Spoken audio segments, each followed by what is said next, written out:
Hello, and welcome again to Exploring Mental Illness. Everything you wanted to know but were afraid to ask. Good job. Last week did about 4 or 5 takes on that. So I'm Derek Mulhan here with Carrie Ballou. How are you? I am fantastic, Derek. How are you today? Hey, the sun's shining. I'm on this side of the grass. It's always good. Absolutely. And the sun is definitely shining today. Thank goodness spring decided to show up. Yeah, it might only be a couple of weeks, but we'll take it. So we have 2 great guests here today. I know, I'm very excited. We've had a run of doctors, and now we've had a run of awesome guests coming in to talk about and destigmatize mental illness, like I've been trying to do with your help here. Why don't you introduce? Let's get right into this. I agree.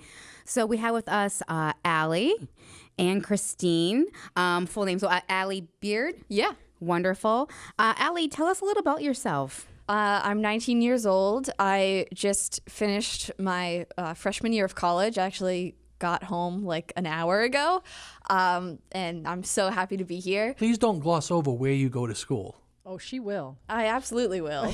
I go to a school in Boston. Moving on. She goes to Harvard. Harvard. Good.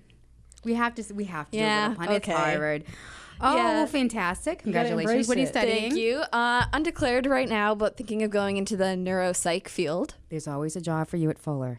Leave it at that. That'll put my mom's mind at ease. She's already down my back about, well, what is your career? That's not It'll important though. Yeah. Yeah. But yeah, I've been running from anxiety with Christine for almost a year now, and it is like the most fun thing. If I have a free day, I always try to dive in and get some work done for the organization, and it's what I love to do. Wonderful. And Christine Ravesi-Weinstein. Did I say it right? I could be picky. It's Ravesi, but yes, you said it Ravesi? right. Yeah, you said it right. All right. I got close. I was You excited were about that. you did fine. Good job. So tell us a little about yourself and about running from anxiety. Yeah, so I am about to be 38 in a month. I am a science teacher at the high school in Attleboro. I'm also the science coordinator. And began this sort of journey with this organization with Allie 11 months ago. So we're still, from an organizational standpoint, in our infancy. I was an athlete in high school, kind of got out of that in college. And then when I became a teacher, you just oftentimes don't have time for that. And so I took up running as a way to kind of get back into some movement and working out because I had missed it. And realized the benefits of it for my emotional health, and it was actually more important to me than my physical health. So that's what I do now. I work during the day at the high school. When I have free time, I work at the organization, and with my kids. So it's a little bit about me. Can you both describe when you were diagnosed and how you came to that conclusion that you said, you know what, something's not right here. I need to figure out what it is. And how did that come about? I actually had a moment my sophomore year of high school. A friend of mine pulled me aside in the hallway and kind of opened up about her experience. She told me that she was in therapy, she had anxiety, and voiced concern that I was kind of exhibiting similar symptoms to what she had, and just really wanted me to be better and be my best self. So she recommended a few things, and I eventually got help for myself, realized that what was wrong was more than just like, oh, I'm stressed because there's a test on Friday. It was like generalized anxiety disorder, and I've also been dealing with depression since then. So yeah, sophomore, I guess I was 16 or so. For me, it was a little bit different, given that I'm almost 20 years older than Allie. My journey to diagnosis was quite different. I would say that even though we still have a lot of work to do in terms of destigmatizing mental illness, we're in a better place now than we were 20 years ago. That's for sure. So for me, my diagnosis came a lot later in life than it did for Allie. I believe I was about 22 or 23 when I was finally diagnosed. I had gone through high school. I had gone through college, and I was in grad school also at Harvard. There's a connection there. And I just started to get really stressed out. I mean, obviously, as a grad student, like the pressure that you're under, I was living at home. And so I was commuting from Canton, Massachusetts into Cambridge every day on the commuter rail and then the subway. And it was always during rush hour. So for any people out there that do that, bless you. Even if you don't have anxiety, Yeah, like it's just, I mean, and I get it. Like it's nice that we have this resource, but like the crowds and then, you know, the heat in the summertime and the stress of the train being on time. And if you're going to get to class on time, and then sometimes you have to take a train that gets you there 45 minutes early because the next train gets you there 10 minutes late. So that started to kind of build. And I had this moment where I couldn't get on the train one day. Like I just was paralyzed with fear. And I remember calling my mom and just explaining to her that I was like in a panic. I couldn't get on the train. And so she tried to talk me down and she was like, something's going on with you. Like this is not normal behavior. Like it's a train. And I was like, you don't understand. So she took me, you know, then what you'd expect. She took me to a doctor, a pediatrician, and then they were like, you know, we think you need to go see a psychiatrist, whatever. So I was diagnosed with anxiety and depression, and I was medicated at that time. And then that was the case for me through the rest of grad school, the first couple of years as a teacher. And then I took myself off my medication because I felt like, oh, I'm fine. I can handle it. I'm in a better place in life. And I was for a while, or at least I thought I was. You know, I had a job. I moved out of my parents' house. I had an apartment. Like things were going well. And then I became a mom. I ended up having postpartum depression, which was significant for me because of my anxiety. It exacerbated it for me, and I struggled. It was undiagnosed, actually, and partly my own doing because I was hiding it. I didn't know what was wrong. Like, I should be happy. Like, this is supposed to be the greatest time of my life. I'm a new mom. Like, I'm so blessed, whatever. And I just wasn't. And then finally I said, I need to see someone. Like, I'm in a bad, bad place. So that was when I was 33, 34. So, like, this second part of my journey, being remedicated, is really sort of brand new for me. I started seeing a psychologist again, and I didn't even go back on meds right away. I did that for a year or so, almost 2 years, and then I was like, it's still not enough. Like, I'm still struggling. And then I was medicated about 2 years ago again, and now I'm finally in a good place. I've found the right combination of medication, support, physical activity. Have my second child now. Totally different experience. So lucky and so happy that I made the decision to go back and get help, because it was a complete 180 for me in terms of like infancy and motherhood. So my journey's a little bit different, but ultimately we've gotten to the same place, you know. You know what though? Even though your journey's different, I feel like both your journeys are really common, much more common than people realize. And I love the aspect of the fact that we're hearing about the high school perspective, the youth, the adolescent, teenage perspective going into college. And I'm sure there's a lot of anxiety besides having the generalized anxiety disorder. Well, how do you feel like your environment and your age maybe affected some of your anxiety? Right. I think part of the whole high school college transition is why I was hesitant at first to even get help, because I figured this is just supposed to be a stressful time. This is normal. But I'm glad I eventually did end up getting help. I'm so glad we're here to talk about destigmatizing, because part of my initial struggle was I would be both perpetrator and victim to the stigma. When I first found out my diagnosis, I was like ashamed to make it public. I told myself there was something wrong with me. But after slowly like educating myself and learning about myself and my diagnosis and just kind of what all of that means, I've come to, you know, be accepting and happy with that. And it's definitely included a lot of keeping an eye on things, making sure things are level, whether I'm like on summer vacation or moving to college or going on like a school trip somewhere. I've had to like tweak my medication and my treatment plans several different times over the past few years, which is not the most fun thing to do. It's a lot of trial and error. So which means like sometimes there are errors and things don't go great. But sometimes, you know, eventually you find something that works and it gets better. Well, it definitely does get better. I mean, I was diagnosed right after my dad passed in 91, and panic anxiety, no one knew anything about it. They put me on something called Paxil, and that was to lower your heart rate. You know, it was a heart med, and I had started on that. And the funny thing is, like, I see a psychologist and a psychiatrist to monitor meds and to monitor my state of mind. 23 years, you talked about the stigma. You know, I went out on Facebook about 4 years ago and came out, told everybody.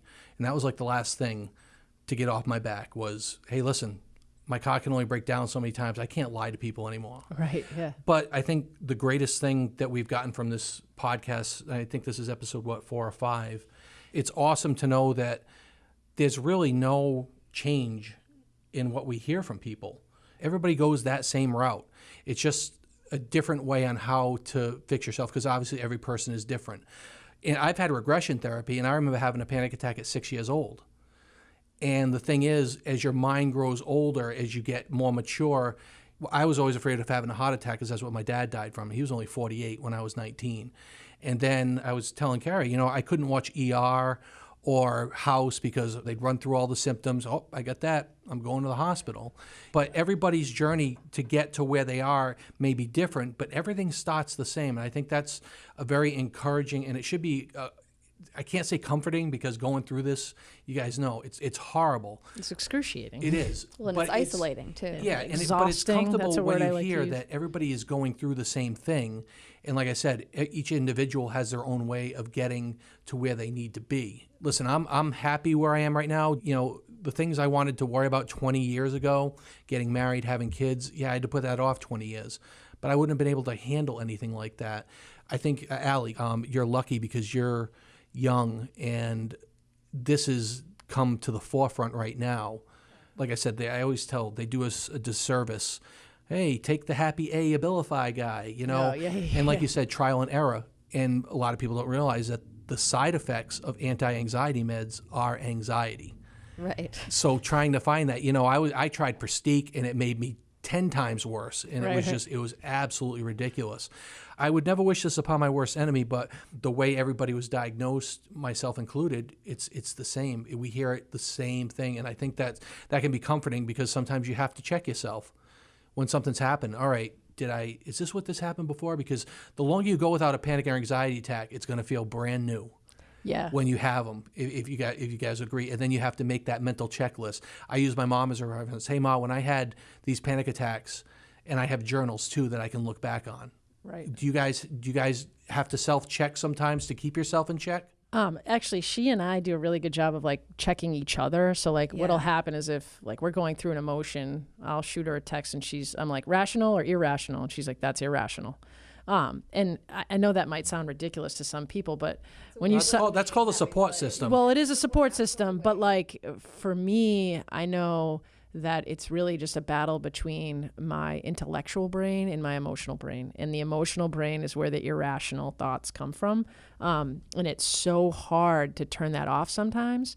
And, you know, as a science teacher, if you look in terms of like evolution, and when, you know, we were living out in the wild, like your emotional brain is your primitive brain. You worked solely on instinct, right? So you would be in a situation and your body would tell you that you had reason to be afraid, and you would go on what your emotion was, which was either to fight or to run. And so that's how we're wired naturally. But as, you know, the superior beings that we are, you know, we have the capacity to have intellectual thought. And so it's a matter of being able to slow that emotional brain, take a moment, and think about it more rationally. It's the fight or flight. Yeah. And then and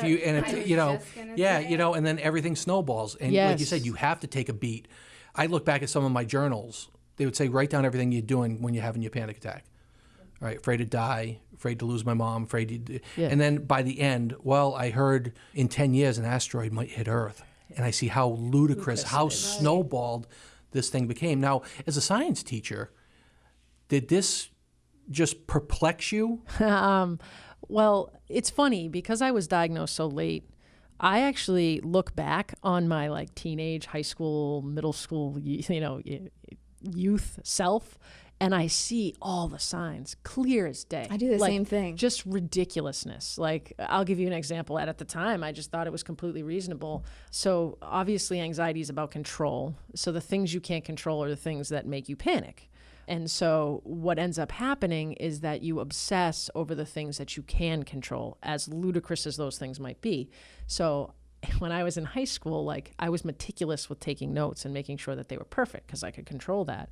But I didn't like using pen because God forbid you make a mistake and you got to like cross it out. So I liked using pencil, but you can't write on the back of a sheet because then it like smudges onto the other side. So I literally had notebooks where in between every page was a blank piece of paper so that it wouldn't smudge on the other side. So my notebooks were twice as fat as they should have been. And my friends were all like, what are you doing? Just don't write on the backs of the pages.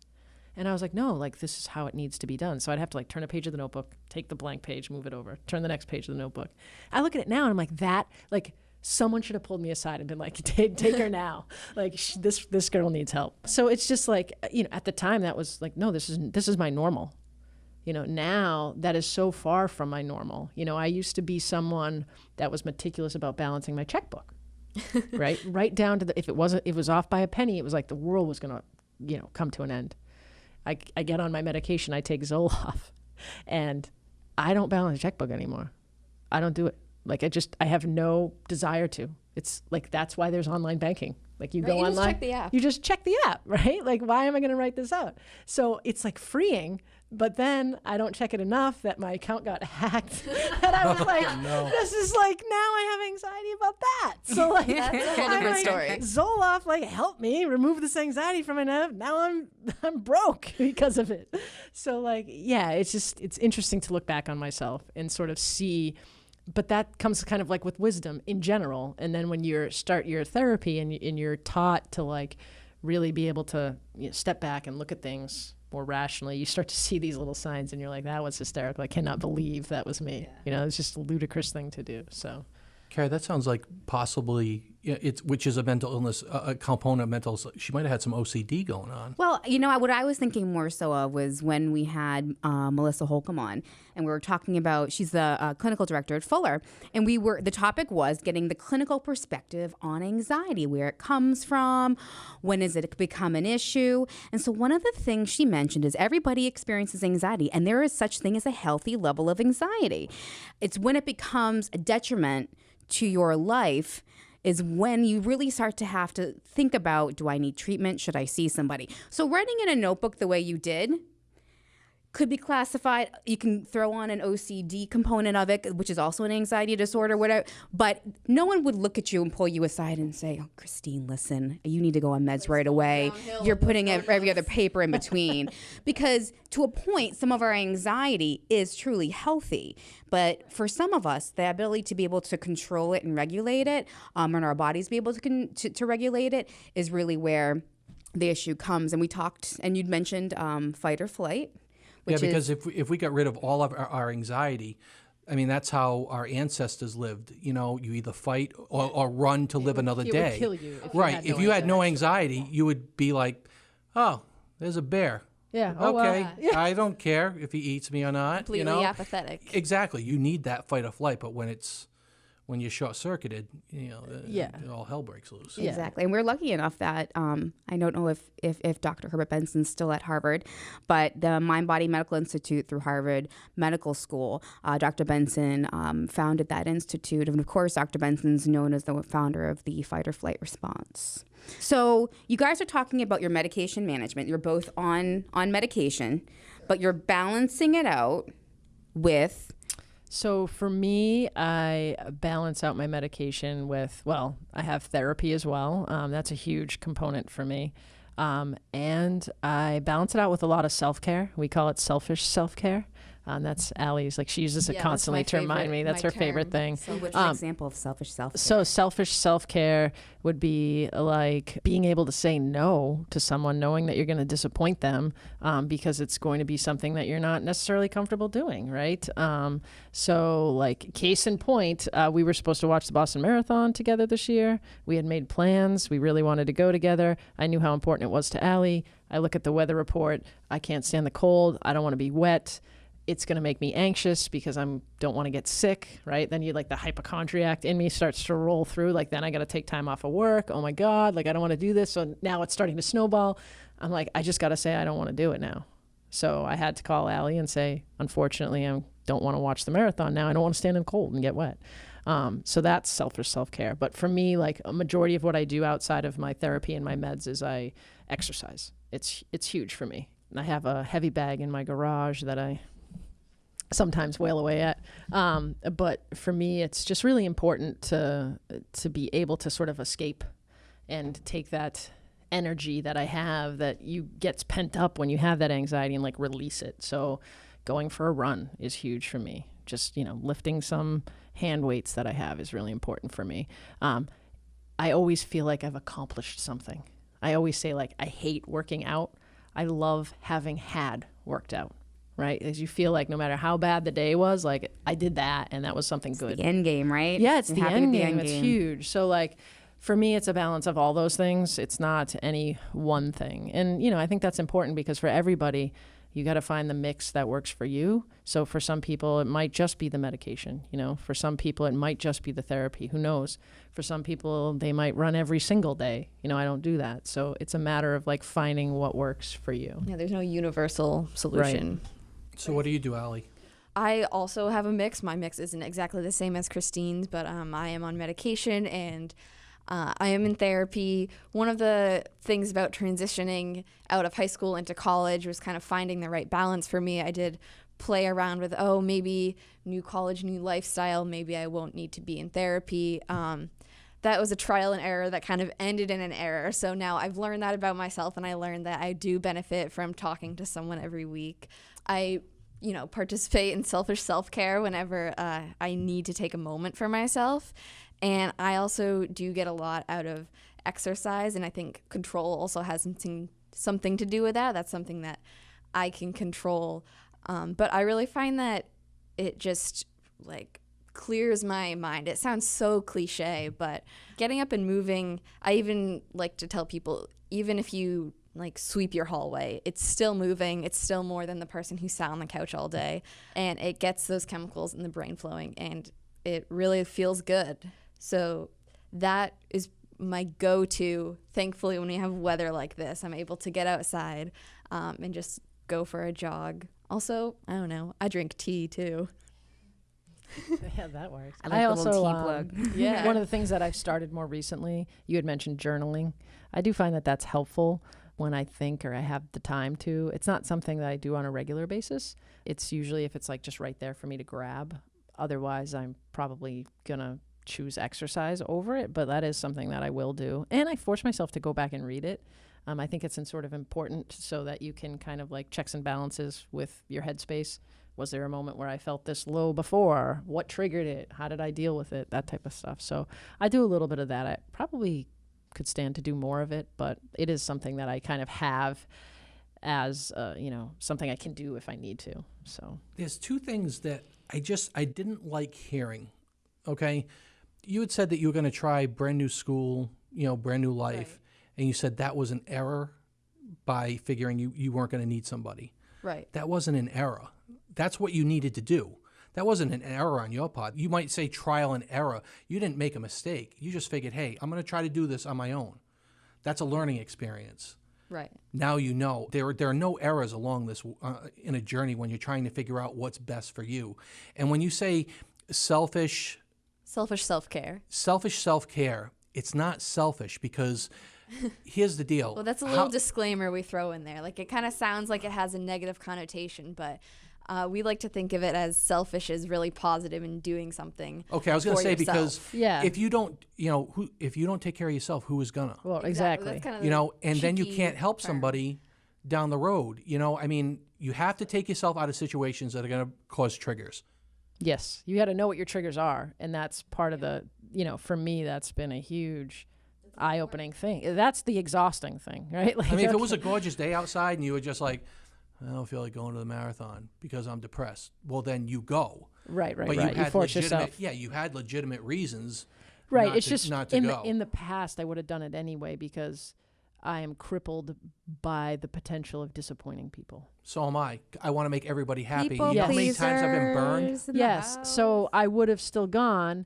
And I probably would have been miserable company, and then I probably would have gotten sick, and then I would have been miserable for weeks after. So it's more just like knowing your limitations. Yeah, you know your limitations, you know your triggers, and you're like, she might be disappointed, or whoever it is might be disappointed in the short term, very briefly, but in the end, I'm going to be better for it. Yeah.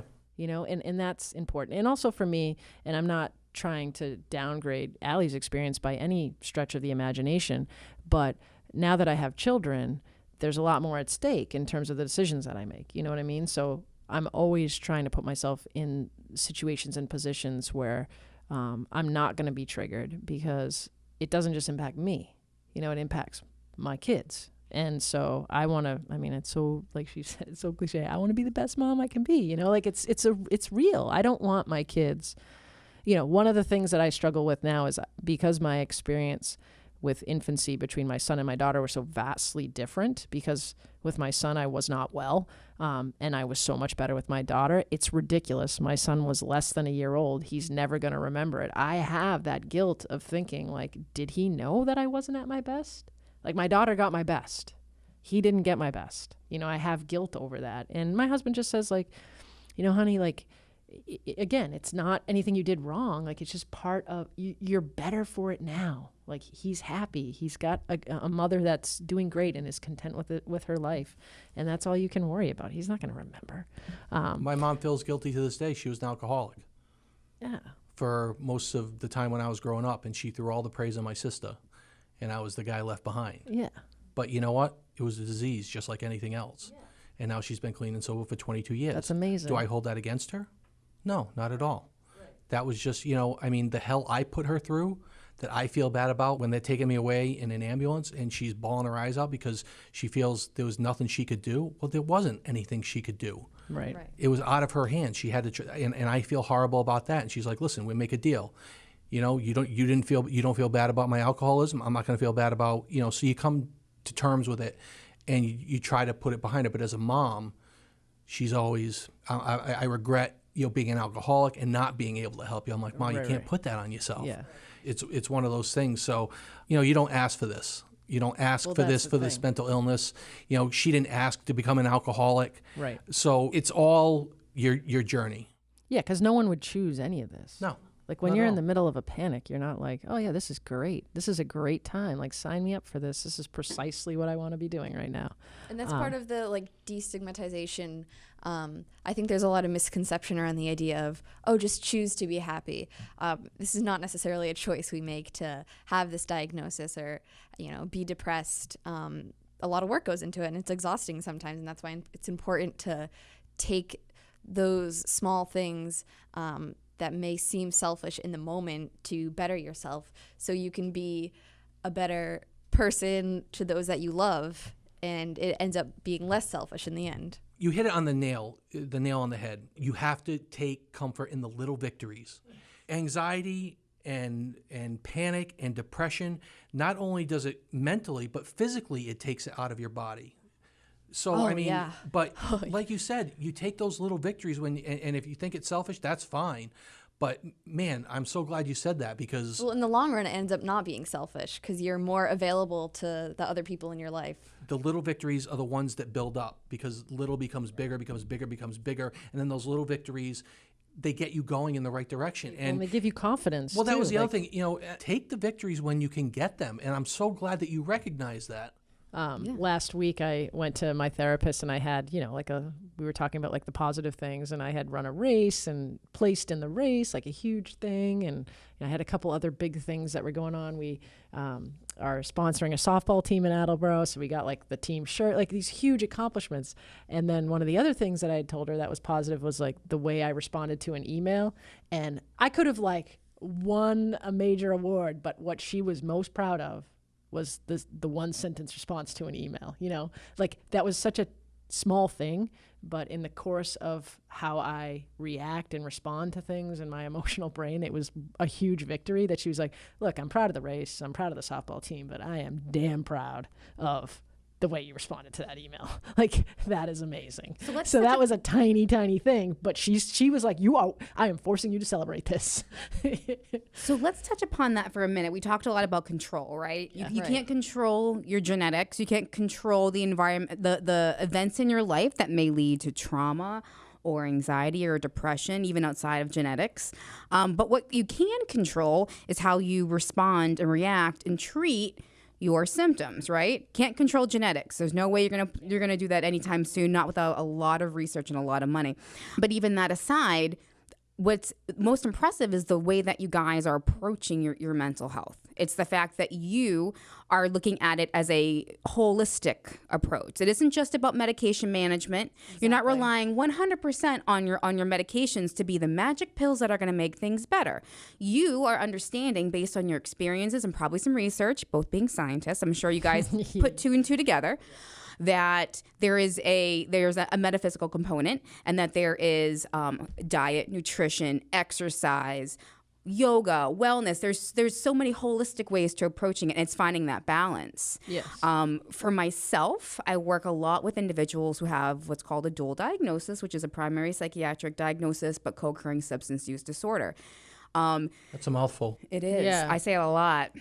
Because unfortunately, I would probably say, I don't have exact numbers, so please don't quote me on the data here. But if I had to guess, I'd say more than 80% of individuals that I work with and that we know who have chronic mental health issues also have a co-occurring substance use or abuse disorder.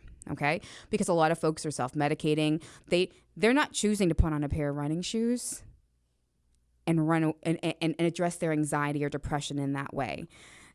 And I think that makes you both very good role models and good messages that you're getting out there. Thank you. Because when you're dealing with dual diagnosis for folks, that's two chronic conditions, addiction and a chronic mental health or a mental illness that you have to manage for the rest of your life. I know at Fuller, as I'm listening to you guys talk about the journaling and the exercise and med management, from a more clinical perspective, you guys are absolutely on point. So a lot of our group and the way we run our model, because we're a crisis unit, we're 102-bed crisis inpatient unit, just to give you some perspective. Okay, so we're the folks that when somebody goes to an emergency department, is a danger to themselves or others. They're at their absolute worst, and our job is to take them and to diagnose them if that's needed and to stabilize in a very short period of time, and then we step them on. So a lot of the way we treat our patients at Fuller is based on clinical research, okay? So if you were to take a snapshot of an inpatient stay at Fuller, you're seen by a doctor, you're seen by nurses, you have a caseworker. The docs and the nurses are going to address your medications, whether you need more or adjustments on your current meds. They're going to monitor your symptoms. So you have that medication management piece. But it isn't just that. It isn't just units of people that we just are going to sit there and hand off pills and good luck, go watch Family Feud, enjoy. What we offer, and that component as well, is there's a whole structured day of activities and of groups. The research shows, and our own experience have shown, when you combine both medication management and these coping skills, which running is a coping skill, as well as physiologically helping you guys. Yes. But when you find that balance and integrate that balance, it helps to address the major symptoms at hand. We'll do yogas and meditations. That's great. We have gym time. We'll have gym time every day. So they go play ball, go outside, get some movement, walk around the quad, exercise, as well as education around coping skills. Journaling is huge for us. Yeah. All of our patients, they'll get journals, and so a lot of what you're doing is working because you're just being proactive about it and doing it now versus waiting until it's you're not at that point. Easy. I don't want people to think they make it seem so easy. It's a daily struggle. It's a daily struggle. And I want just people to get know out of that. bed. I read a lot about high functioning anxiety, right? I get that that's a thing, but what's high functioning and to who? Whose gauge is that? Every single day, individual effort I is wake different. up, I'm take a deep breath, here we go. We're gonna just see how this day goes. I know that I'm gonna try my best. I know what I got in my pocket to help me get through this day. Sometimes, I'm at work and I'm the last thing I wanna do is go home and work out. I wanna go home and I wanna take a nap. I just am done with the day. But I let myself know that by at the end of the day, the way I'm gonna feel if I didn't work out or I didn't force myself to go for a walk, is going to be so much worse than the way I feel right now. So I find a way to get myself to do that. Yeah, and if you miss one day turns into 2, then it's Well, a and week, that's then the it's a other month. thing. It's like I've put so much in at this point that I know that if I have a couple bad days in a row where like I don't get out and do exercise, it's so easy to fall into a rut. It's so much harder to pick yourself back out of that rut. Like I've put too much in at this point to stop running or to stop working out. You have to but cut it's yourself hard. breaks sometimes because You do. I was in a valley over the weekend. I was peaks and valleys, and Yep. I just I had call enough. them And ebbs and flows. Yeah, but same exactly. thing. And I had sent this thing out on Facebook, and people were just dead worried about me. But I had gotten some news that a friend of mine had been just using me, and knowing how I would react with my mental illness, they played that against me also. Yeah, of course, right. And people were just like, you're not going to hurt yourself, are you? You're not going to hurt yourself, are you? I was like, no, because I tried suicide before, and you girls might get a kick out of this. I was taking the pills, and guess what happened when I was taking the pills? What happened? I had an anxiety attack. I was afraid I was going to die. I'm like, you idiot. Of course you're going to die. You're taking pills. And I laughed and I laughed and I laughed. Wow. Put the pills back, called the ambulance, told them what happened. I'll never try that again. Right. When I was in college, I had an evening where I purposefully mixed alcohol with Xanax. That was a low for me. And that was part of my first round of being diagnosed with the anxiety and the depression and getting help the first time. So it's so easy to fall into those ruts of, well, this is right here. I know that I won't have to worry or think about what's bothering me. And so I was able to, very similar to you, I was able to call the doctor and be like, these pills aren't working for me. Like there's too much power behind this little pill. Like I don't like that I have it at my, and it was prescribed to me. I was supposed to take it with me. Like if you start to feel anxious, take one. And so I didn't like that I had that ability.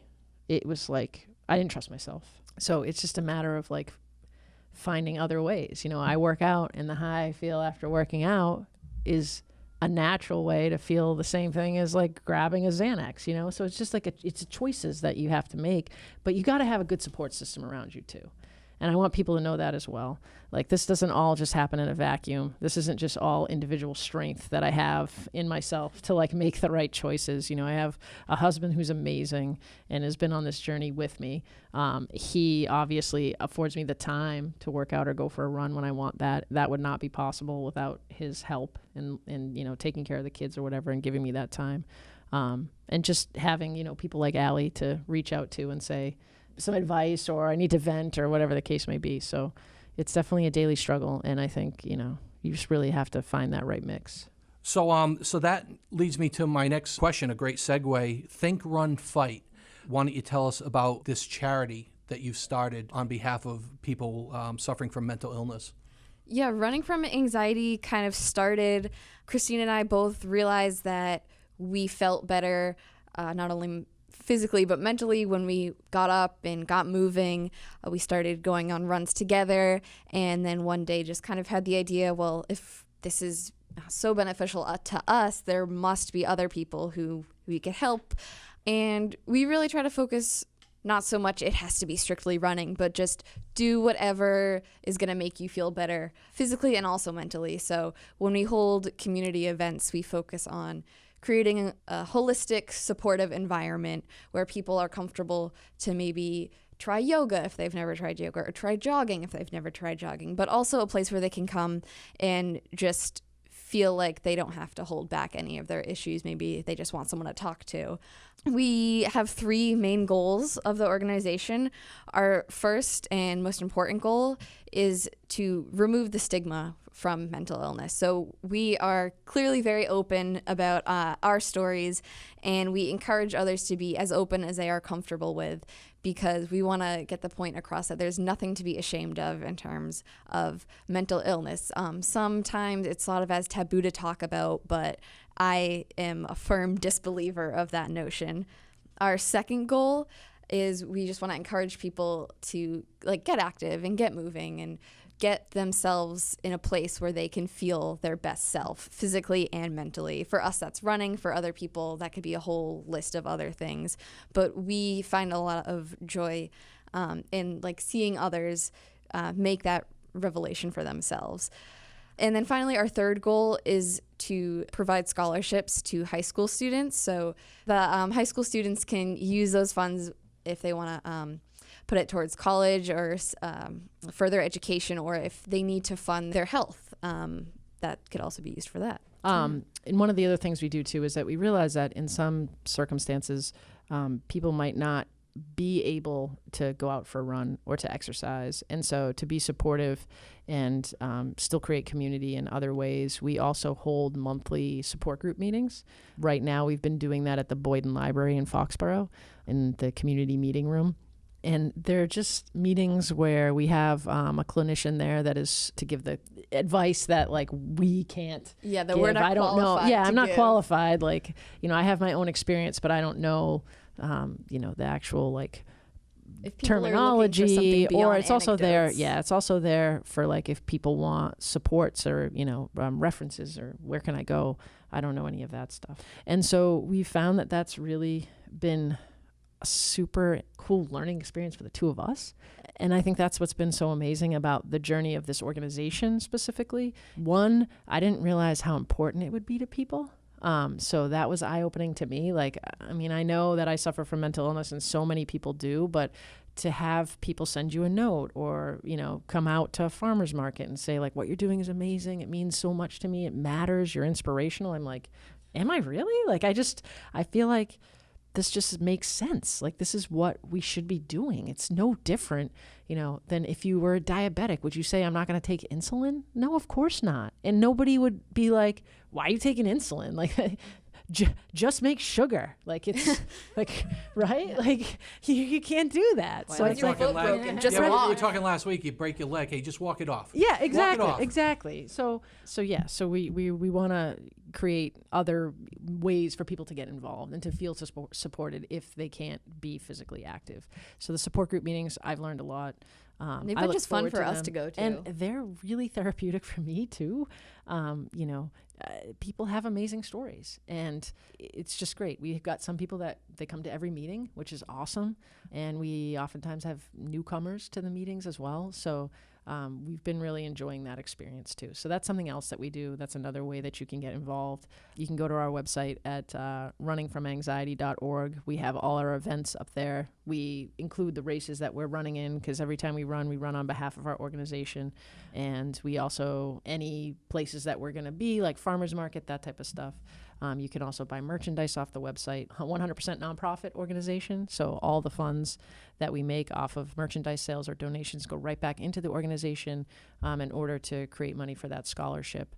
And also we're at Think, Run, Fight on all of our social media accounts as well. And so, we tweet out where we're at, what things that are going on. And also, and Allie's way better at this than I am, whenever we read like articles pertaining to mental illness or stories that we see, we'll tweet those out as references so people post can them on Facebook. post them on Facebook and that type of thing too, because it's not just like, hey, go for a run. It's a lot of like, here's some literature you can read too, because really all it takes is one thing. It might, someone might read it, it might trigger something or make them have a perspective they didn't have before. And so that's really the goal. Yeah, you never know what's going to spark people. And I think part of like the success, not only of the organization, but like especially the support group meetings, just the nature of mental illness, it's a very isolating experience. It's a lot of time in my own head, just thinking with yourself. And it's easy to fall into the trap of thinking, oh, this is only me. This is something that has only happened to me and nobody else can even remotely relate. But because we're opening up and having these conversations, I found people feel very liberated in just finding others that can relate. It's been a great experience for me to meet other people, but it's been also very rewarding to have other people kind of get that weight off their chest and find good company. It's been difficult to sort of create, I don't want to say a following, but like people that are willing to come out and support us, because like if you think about what we're trying to do, like we're trying to get people with anxiety to come out to a support group meeting with people they've never met. Like it's inherently You're trying to do like an AA.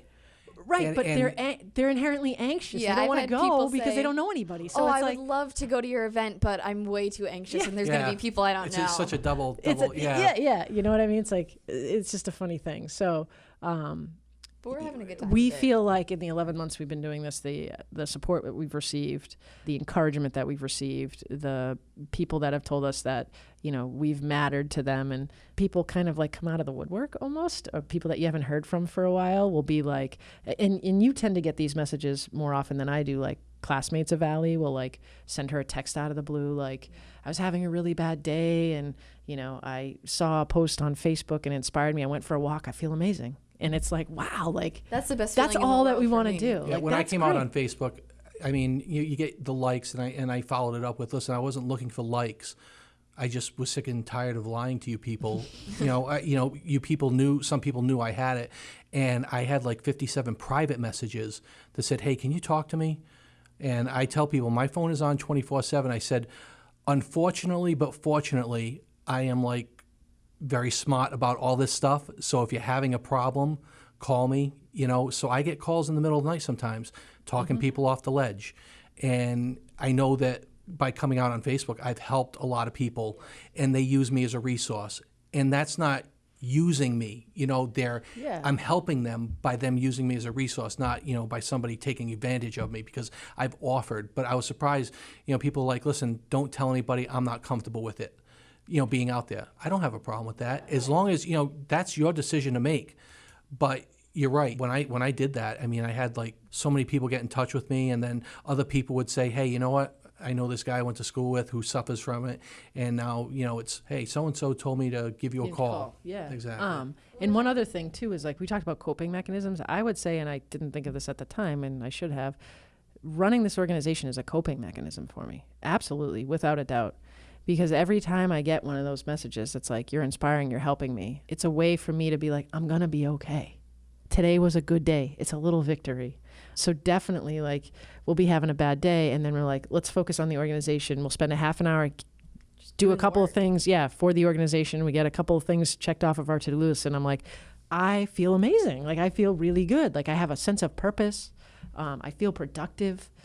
So it's definitely, the giving back to the community is something that I didn't know would feel as good as it does. And so it becomes almost like, It's a win-win. it's a win-win, and it's great. You know, I'm helping others, and it's helping myself. So You'd mentioned earlier, like, how lucky I am that I've kind of realized this relatively young in life. And I do feel so fortunate, especially going to college and knowing this situation, knowing my diagnosis about myself, because I've seen like several people come to the realization, I don't want to use the term have a breakdown, like non-clinically, but realize about themselves through the semester that they really do need more help than they're getting.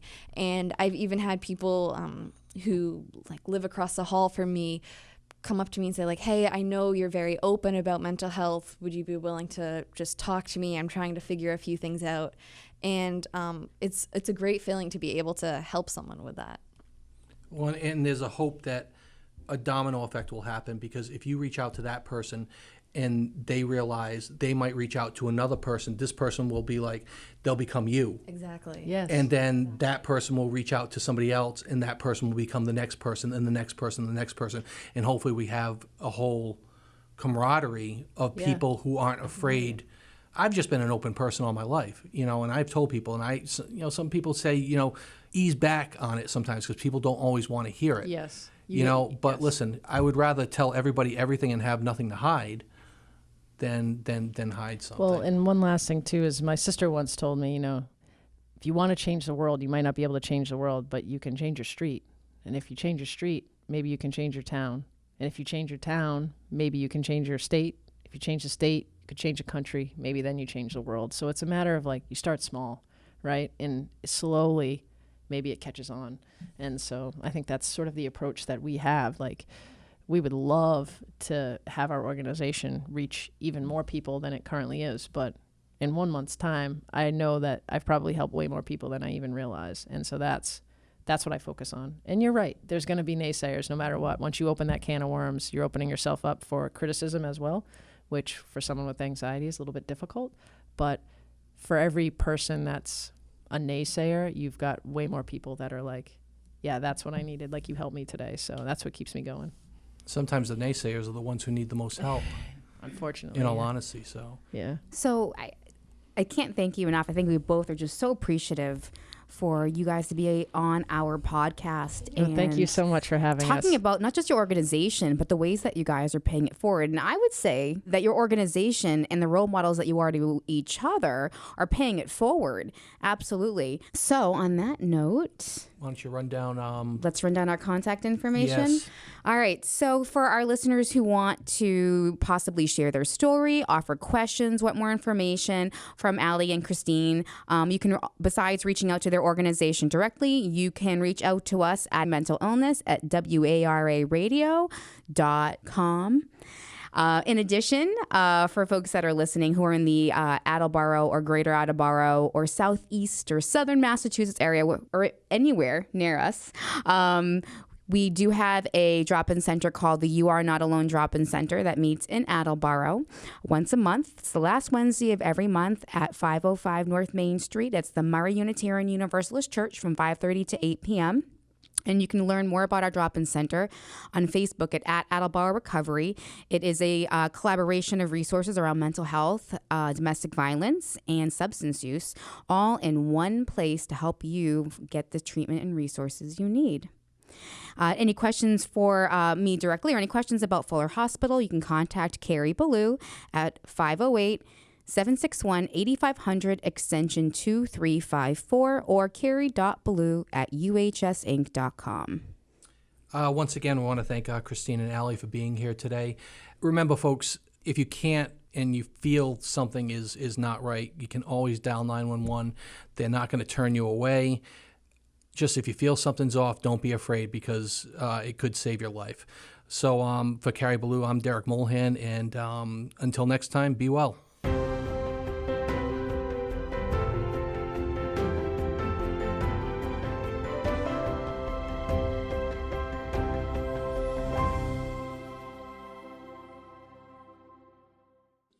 The contents of the Exploring Mental Illness podcast provides general information and discussion about medicine, health, and related subjects. The content provided in this podcast, its associated website, and any linked material are not intended and should not be construed as medical advice. This podcast should not be used in any legal capacity. No guarantee is given regarding the accuracy of any statements or opinions made on this podcast or its associated website. If the listener or any other person has a medical concern, they should consult an appropriately licensed healthcare professional. The views expressed on this podcast do not represent the views or opinions of Attleboro Access Cable Systems, Arbor Fuller Hospital, or their parent corporations. The contents of the Exploring Mental Illness podcast and its associated website are copyrighted Attleboro Access Cable Systems. The podcast may be redistributed in accordance with Creative Commons License 4.0.